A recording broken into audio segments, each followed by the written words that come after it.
Hello, welcome to Better Business Podcast. My name is Alexei, and today I've got Reg Malhotra with me. How are you going there, Reg? Great, Alexei. Thanks for having me here. Thanks for making the time to be with us. Reg runs a business called Neuro Masters, and look, while they do so many different things, it's really more about mindset, and I guess really helping people to do better, pretty much all that they want to do. And I'm sure there's a whole bunch of things that we can touch on. But Reg, tell us about the business. What's Neuro Masters all about? Thanks, Alexei. So this is Neuro Masters Academy, and it's really an organization where we teach people or train people in multiple courses, primarily around mindset, but also to be practitioners and work with other people, whether it's through neuro-linguistic programming, hypnosis, or coaching in general. Okay, so is this a program mainly for coaches, or are we talking small business owners, leaders? Is like, how versatile is your program? Alexei, the application of these tools is so wide, both for your personal life and your business or career and relationships, in fact, that we do attract people who want to be coaches or who are already in the business of working with other people, alternative health providers.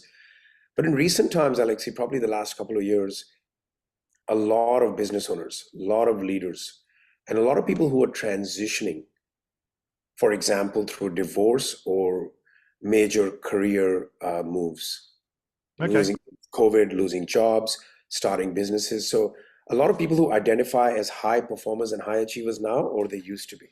Yeah. Okay. Well, look, yeah, like I said, mindset is a huge topic, and I think you've touched on NLP. I do come across this term a fair bit, particularly with salespeople. Tell us a little bit more about neuro-linguistic processing. I mean, NLP. Obviously, it is a huge subject also, but how do you find, I guess, small business owners can potentially benefit from learning more about NLP and its practical applications? For small business owners, Alexei, business, as we all know, it's a tough game. It's also a very spiritual game. I'm sure anyone who's started a business, running a business, including yourself, would agree with that statement. It requires mental, emotional abilities. It requires intellectual abilities, and very importantly, it requires the ability to deal with other people, get the best out of other people, form relationships, partnerships. So there's all of that. There's a whole range of things that we all have to, we have to be good at. There is no choice unless you just want to run a business, which is just another job. So in terms of neurolinguistics, again, like I said, it has such a wide application. For someone who's running a business, it has application particularly in communication. That's the first place I'm going to go to. Depends who you speak with. Yes, there is the element of doing the inner work and resolving our own internal conflicts, and we can do all of that through NLP, and it's very, very powerful. But the part that is extremely useful is linguistics or language. Given that language is how we give meaning to things, it's how we communicate, it's the one thing that you can use to influence a person to do better or put them into a highly negative state that they just cannot perform. And that goes for the business owner themselves. Absolutely. Yeah. Well, I guess communication's key. And I think this is where a lot of problems come from. So I can certainly relate. Now, on the topic of mindset, I've obviously done a fair bit of personal development and met quite a few coaches. If you ask most business coaches, what do you sort of need to address in order to, make a change in your life or potentially start, what do you need to address in order to create a difference as to what the current situation is? Most of them would say mindset. It's such a huge topic. And I guess, you can draw the line between, the psychological side of things, probably past traumas, belief system, and so on. How do you sort of see mindset? I mean, from a professional perspective, being the fact that you're an expert in this field. Yeah, great question. Yeah, mindset is a word that I think can be thrown loosely around, but everyone gets it. Everyone gets it in a generic way. Okay, there is something that I'm thinking, there is something that I'm believing, there is something that I'm doing that I shouldn't do, or there's something that I'm not doing that I should do. If we put it all into that basket, then mindset is basically a collection of beliefs. In fact, I'm going to give you a better definition. It's a collection of conclusions, right? There are things we conclude all the time. We say, this is what this is. This is how this is. This is what is possible, right? And at that point in time, that works as a conclusion. And once we conclude on something, we're not going to look outside of that.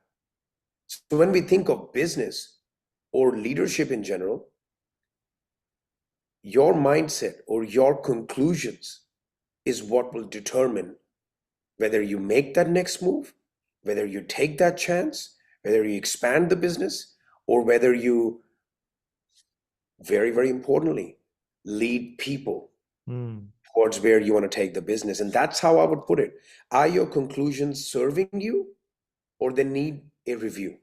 How's that for a definition?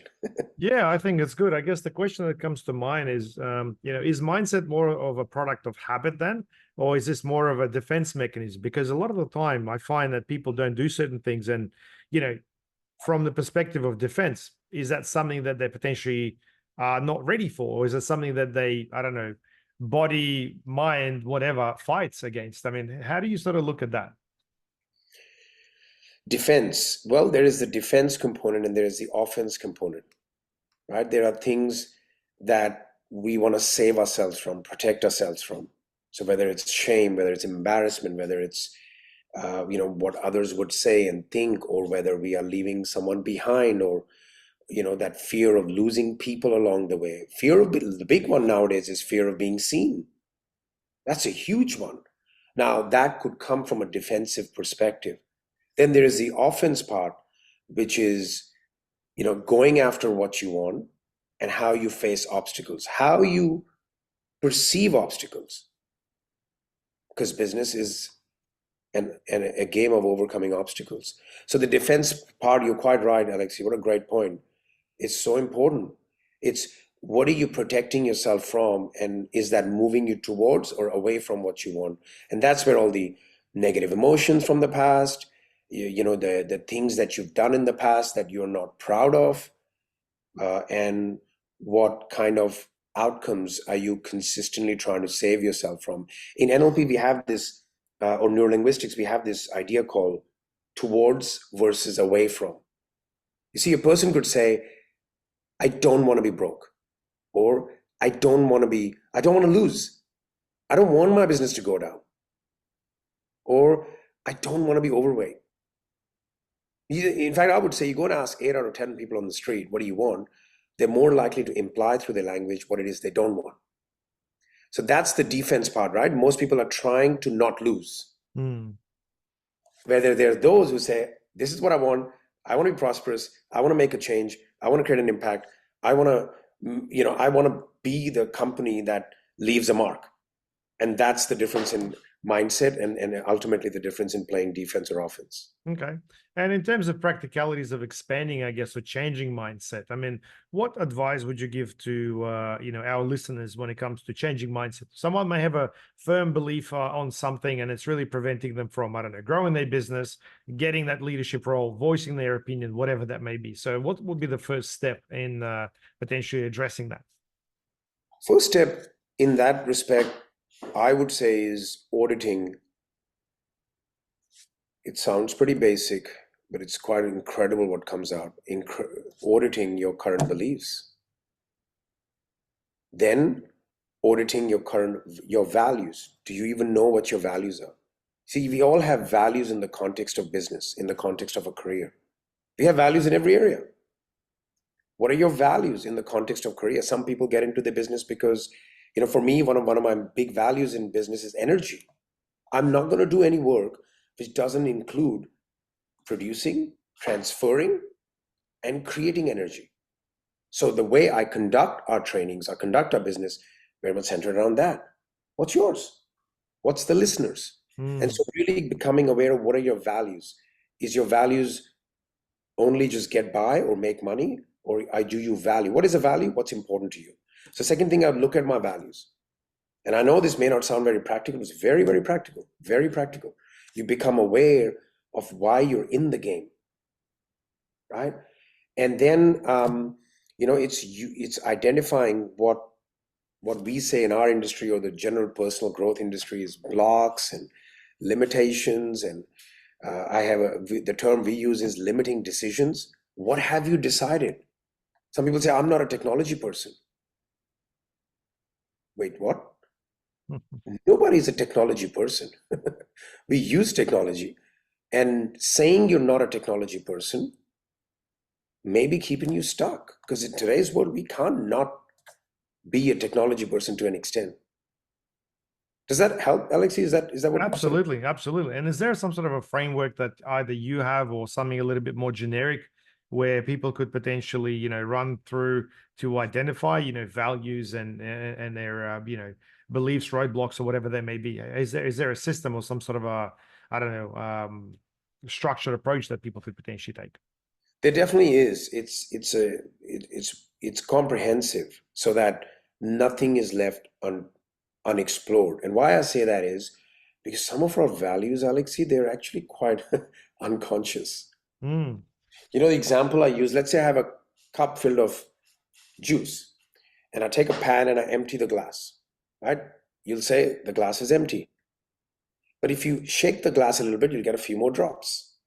And then you shake a bit more, and you keep doing it 4 or 5 times, you're going to get the odd drop. There is this one point when there's nothing, absolutely nothing. Nothing in the glass, and if you keep shaking it, there's not even a drop.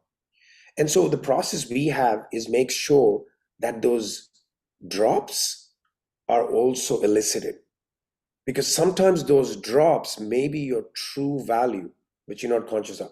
So there is a process. But what I would say to your listeners right now, one of the simplest things you can do to get started with that is to ask yourself. So let's say it's business or career or even relationship. That's a big one.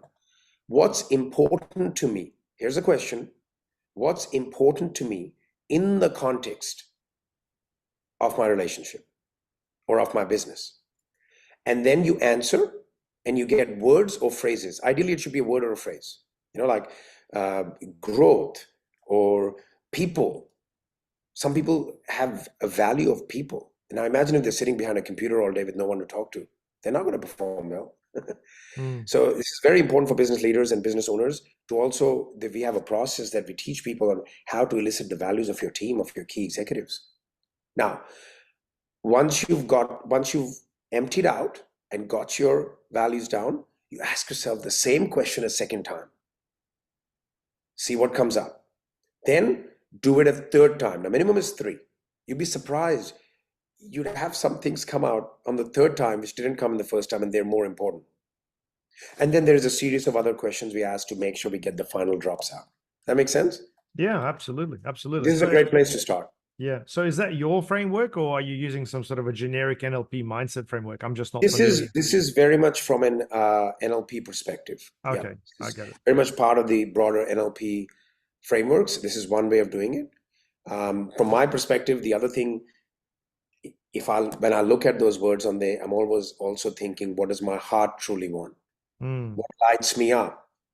Or what would if something wasn't in place, how would I feel? So there's other layers that I add, so I get crystal clear on my values. That makes sense. Well, look, it's all good and well, obviously being able to assess these things and think about them when you've got, a little bit of time, or you're not as stressed. But many business owners, many leaders are obviously stressed on day-to-day basis by work, by life events, and so on and so on. So how would you approach, or how would you break that cycle for someone to actually start addressing that mindset? Because I find, in today's world, especially, if you take into assumption the changes created by COVID, we live in a very fast-paced environment, and a lot of the time for business owners and executives specifically, it's just very difficult to even have a moment to breathe, to think about these things. So how do you get out of this rat race to address what's important? Well, my response to that would be, how could you not? Right? Business is changing, the landscape is changing. You've got AI coming in. Everything that we knew a year ago is subject to change. It's like me saying, I'm in business, but I'm pretty busy. I don't think I want to look at how social media will be important to our business. It's like we're reaching a point where, adaptability is not negotiable anymore. Like you've got to, and of course you're busy, sure. You start where you are with what you have. I think one of the first things people can do is, in the course of your work and your running your business, start at least one or two things that you wouldn't normally do. Do something new, something different, somewhere you wouldn't go in marketing or in sales or in hiring that person that you normally would be worried about hiring. You gotta go into the unknown to get some new learnings. Because what's the worst that can happen? You made a bad decision. And that actually leads me to this point about decision making. One of the greatest tools we have is decisions, right? Mm. How do you make your decisions, and how do you treat yourself when the decision goes wrong? These sound like fluffy topics, but as a business owner to a business owner, I'm telling you right now, these things, at least in my thinking, with my team, I'm running a team, there's a lot of people involved in Neuro Masters Academy. And these are the things that come up. We are asking these questions of ourselves. So it's about integrating them through your regular, for example, meeting process, sharing wins, asking your leaders, what is the new thing we're going to do? What are we going to try? What are we going to change? What are we going to test? And always remaining in that testing, as a marketer, the testing mindset.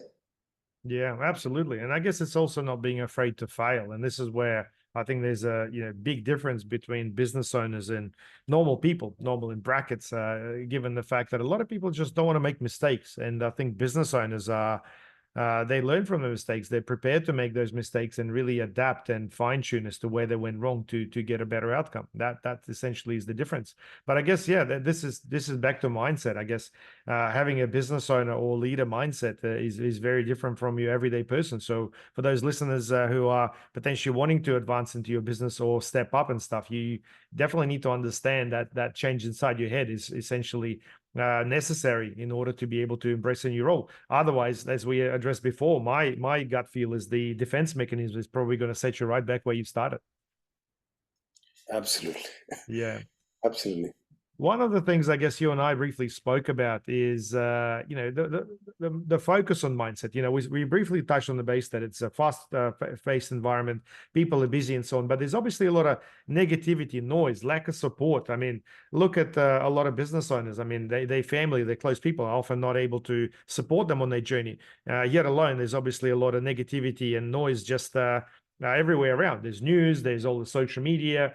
You open up your usual publication, you'll find either, I don't know, a business going under or some sort of a global crisis, or I don't know, real estate going through the roof. I mean, what's your take on that? How do you sort of perceive that, and what advice would you have for our listeners on that topic?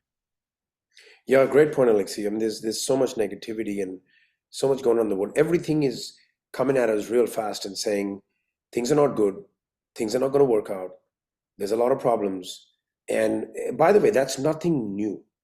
If you think about it, it's just because of the internet, information spreads faster now. So again, going back to your earlier question, there's never been a more important time for anyone leading a vision or a group of people towards a specific vision to be evaluating and constantly growing, constantly asking themselves bigger questions, better questions. And one of the most important things to do is to look at, this is not exactly related to your question, but I'm going to come back to your question, but I want to step out for 1 second, is high value activities. We must focus on what is a high value activity. As a business owner, for example, what is it that gets you the most results? What has been working for you, and where is your time going? Now, it's related to your question, because when we get distracted by things that are not part of our high value activities, we're using energy. Even listening to negative information, even spending time looking for that data, having no controls on your phones about what notifications are coming, going on YouTube and landing up from one video to the 20th video. And by the way, I've met a lot of business owners who are doing this exact thing. Business owners running substantial business. I've been spending 90 minutes on TikTok. So that's the issue, right? With information, negativity always coming our way. We got to get double down on the reason we started, what's important, I love this term called OPC, other people centeredness. The more we are connected to something bigger than us, something outside of us, something that keeps us accountable. I think everybody should have someone that keeps them accountable. I know in business, a lot of people get business coaches, being in some program, having partners around you, right? Like you said to me earlier, you work with businesses, you provide them marketing, but you hold them accountable to their sales processes. Very important. Are the people around you, are they just telling you what you want to hear? Or they expect more of you? Mm. Always have people around you that expect more of you. Here's what I'm trying to say. Stack up activities and ideas that are related to your highest value activities, your purposes, your purpose, and what moves your life and your business forward. Stack them up so much that all this stuff at the bottom that keeps coming at you, it doesn't get all the energy. This is very practical. Yeah. You got to design your life, your time, your movements, your people. Otherwise, listen, don't be in business. This is not a place you want to gamble, Yeah. right? Yeah, I think you've touched on quite a number of things that I think are super important. And, overall, the negativity is, I guess, one thing. And you're right, it's always been there. If you look at, I don't know, all the world events over the last, I don't know, as long as I'm alive, I'm 41 right now. As far as I remember, there was always, the September the 11th, there was always the GFCs and the likes and so on. But then I guess, events like COVID that have completely sort of transformed the way we do things. I mean, being isolated for a period of time, not being able to, I don't know, feel and touch people. And look, I'm going to go a little bit off the topic here. I've read a book by Gary Chapman called Five Love Languages. No doubt you're probably familiar with it. But I think it's one of those essential, ways of love, expressing love, that particular touch point. I mean, what's your take on that? How has COVID disrupted the lives of, let's isolate it, leaders specifically, with the limitations that it's provided? I mean, do you find that, there is a bit of an impact and an aftermath coming up from that, or is it already happening? I think the aftermath is already happening. People have changed again in what's important to them. You see, our values that are actually stored in our nervous system. Hmm. How do I know that? Because when something is important to you, it generally gives rise to an emotion.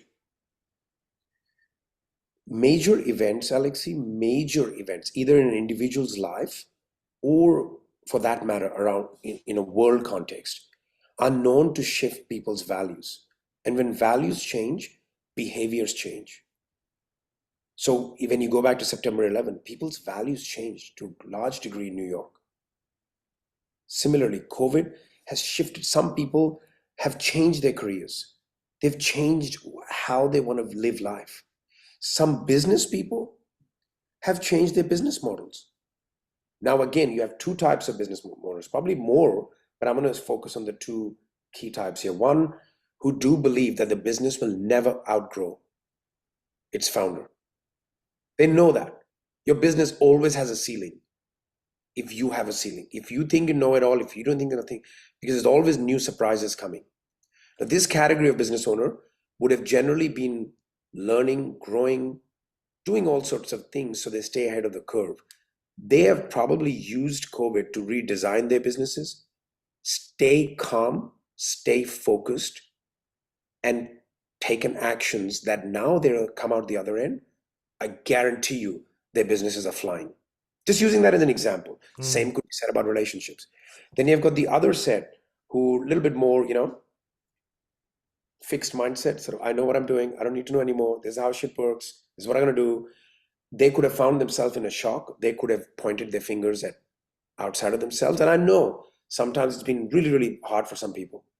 But again, it's the inner work, inner engineering, that audacity that we build through our lives that would have helped. That would have been an obstruction. If we didn't have that, it would have been a little bit of a problem for them now. And it's definitely changed their behaviors, and the aftermath is happening. I mean, the aftermath is happening to children, to teenagers, everywhere. We're trying to make up unconsciously sometimes for what we didn't get then. That intimacy, that environment, the people. But a business owner who has a strong conviction in their product and why they're doing it, and all the other things that I mentioned would be very much, hitting hard even still, and moving and dealing with obstacles and treating it like an obstacle. Yeah, yeah. Well, yeah, I think obviously we're touching on some really big topics, and thanks for going fairly deep into the whole thing to provide obviously a good answer. Now I understand you've got a podcast, Neuro Masters podcast. Is that right? That's right. Yeah. Tell us about the podcast. I mean, what is it that you cover in that, and potentially, who is it specifically designed for? Sure. That podcast, Alexei, it really came out of, we have thousands of students around the world now. We've trained a lot of people. Many of them are in business, many of them are not. Many of them are moms and dads. Many of them are, practitioners in this field, because this field has application in the top 3 areas of people's lives: relationships, career, business, money, and health. And this came out of my desire to have people repeatedly listening to the ideas, the concepts. And in a training environment, it can get very technical, but in a podcast, it's more application through their day-to-day lives. So it was really for our students and those who are considering doing this work and learning more about their mind and the powers of the mind, to have some education. It came from that place. It's really, till now, it's been me coming on and spending 20 minutes talking about a topic. And we call this, I'd like to think the way we do things and the way we teach it, we use the term actionable intelligence. You can take what you're hearing and apply it in your life today. So that's what it is, a lot of actionable intelligence for anyone who's a high performer, high achiever, but also someone who's struggling and trying to transition and trying to come out of problems. And, we're going to, in the coming future, we'll have a lot of our students coming on board, the success stories, and really seeing how they overcame things. And then we'll add that to as the episodes. Great, great. Well, tell us about your business. I guess, you've mentioned podcast, personal coaching. You've also got events from what I understand as well. So do you do face-to-face or online events, and how does that sort of work? Yes, we predominantly run our trainings or events, if you will, on Zoom. It's been a blessing in that sense. We're able to reach a lot of people around the world. They're generally multi-day. Our smallest events are generally 2 days. I'll mention that at a high level right in a moment. And we run twice a year live, once, at least once in the United States. We do multiple events so that our community can meet each other, and then some people do like to do these things in person. And then we do it once in Australia as well. Okay. But in terms of what these programs are, high level, Alexei, because let me put it to you this way. Sure, we teach NLP and hypnosis, but Neuro Masters Academy is an academy where the vision is to enable people to be on the path of mastery. And I know it sounds like a big call, but we need to be on the path of mastery in 3 of these areas. One is self, right? Understanding self, being able to work with self, being able to get the best out of self. There's no question in my mind that that's a critical requirement for most people. Number 2 is relationships. We believe that no matter if you're in business, even if you're in sports, anything that you want to excel at, there is going to be a ceiling if your intimate relationship or your very personal relationships are not in order. They take a lot of energy, right? And the third one is career and money in particular. After working with thousands of people, one thing I found in common, Alexei, a lot of people have a terrible relationship with money. Terrible. And I mean, like, it's almost unhealthy. It's very emotional. And then that seems to be the biggest problem, that people, if you don't want to have money, then don't have money. Don't do anything about it. Right? And so there's a lot of work to be done in those areas. So all of our trainings, Alexei, are designed like that. We have NLP hypnosis that cover the part about the self, right? You got to understand yourself. If you didn't know how you store pictures in relation to your body, if I asked you, think of chocolate, how you store it in relation to your body, whether it's small or dark, or small and big, dark or bright, is it moving or is it still, that has an impact how you connect with that item. Then I think there's much to be taught in how to actually think. Then we have programs especially around we call it neuro mind mastery, neuro money mind mastery, to really understanding deeply where the problems lie Because most people, what I found is, even if they get money, they throw it away. Mm, They don't know how to yeah. keep it. And then Yeah. we have trainings and relationships. And then to top it all off, I'm very much a woo-woo guy, so I will be honest with you. We also teach what's called Introduction to Ancient Hawaiian Huna that nicely seals the deal. So we're covering all these key components. I hope that makes sense. Okay. Well, yeah, great to hear that you do touch on those aspects because, yeah, I think a lot of the time people address the money side of things, but not themselves. But yeah, I think you've just explained that really, really well. Cool. Well, in terms of getting in contact with you, what would be the best way for our listeners to approach you? Would it be to sort of search for Neuro Masters Academy, or is there another way to sort of approach you directly? Neuro Masters Academy, you can search that on Google. Neuromastersacademy.com is the website. There's a website with my name as well, regmalhotra.com. All of this can lead to some, videos and materials on Instagram as well. We put a lot of content. And of course, you mentioned the podcast a few times. I think it's a great place if people are interested in, upgrading their thinking. Really great place to start. I have a very deep understanding of business as well. So I'm making sure that I weave in some of those concepts for your listeners, for your type, the listeners that are of your type for this show, who, mindset.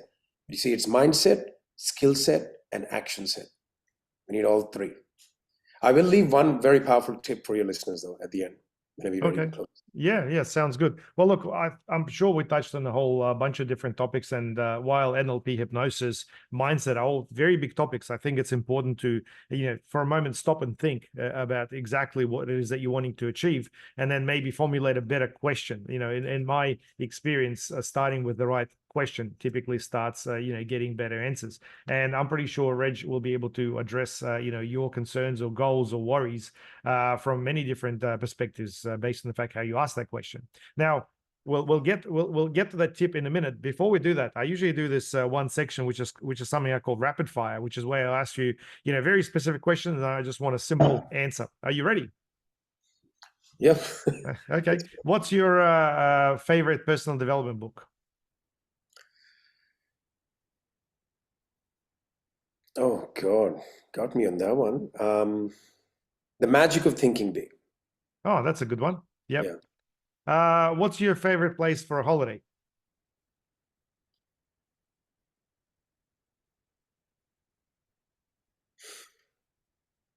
Too many, huh? Um, there's no one standout favorite at the moment, but because I've recently been there and quite enjoyed it, I would say Hawaii. Okay, great. And if you weren't doing what you're doing right now, what do you think you'd be doing? If I wasn't doing any of what I'm doing, I would be some form of education or teaching, some form of teaching. Okay, great. So what's this one tip that you wanted to share with our listeners? This tip, this anyone can use, really, anyone can have a think about this, is we've heard of those terms, fake it till you make it, or acting as if. Here's what I would say. If you're thinking of a goal, an objective, or a target, there's a few really powerful questions you can ask yourself. Number one, how will you know you have it? And we call this evidence procedure. Think in advance. You say, I have this goal, this target. How will you know you have it? You need to think specifically about what would have to happen for you to know you got it. Next thing, you'll break it down and say, what will you see, what will you hear, and what will you feel when you have it? This is directing your brain to really connect with the various components as opposed to just visualization. Then, this is a very important question. Can you act as if you have it? Can you act? There's no one around. How do you, is it something you say? Did you change the way you sit or stand? Does it change the way you breathe? Can you actually act as if you have it? Now, when you do that, if you have trouble, if you have problem, if you have resistance, that's something to observe. That's the tip I wanted to leave. That's a great one. I think it sort of goes beyond, the SMART goals that you typically find if you're into goal setting and stuff. And yeah, I mean, I can certainly connect and see the power of that. Well, Rich, mate, thanks very much for finding the time to do this podcast. I know we touched on a lot of different, areas of mindset and very, diverse topics, to say the least. But I wanted to, open up, I guess, you to our listeners from multiple perspectives to see that, there potentially, goals, desires, maybe areas of improvement that people may want to address, or specifically, just educating clients on what's possible. Because a lot of the time, I think a lot of people don't really strive for anything because they don't know that it actually exists, or they haven't really had the time to think about it either. So thanks very much, mate. I'll share the contacts to your website in the description of this podcast. And mate, I hope your events go up, and you attract the right people that you can actually help and transform. And there's nothing better than the right sort of customers. Thanks, Alexei. It's been a lot of fun. All right. Thanks very much, mate. Have a good day.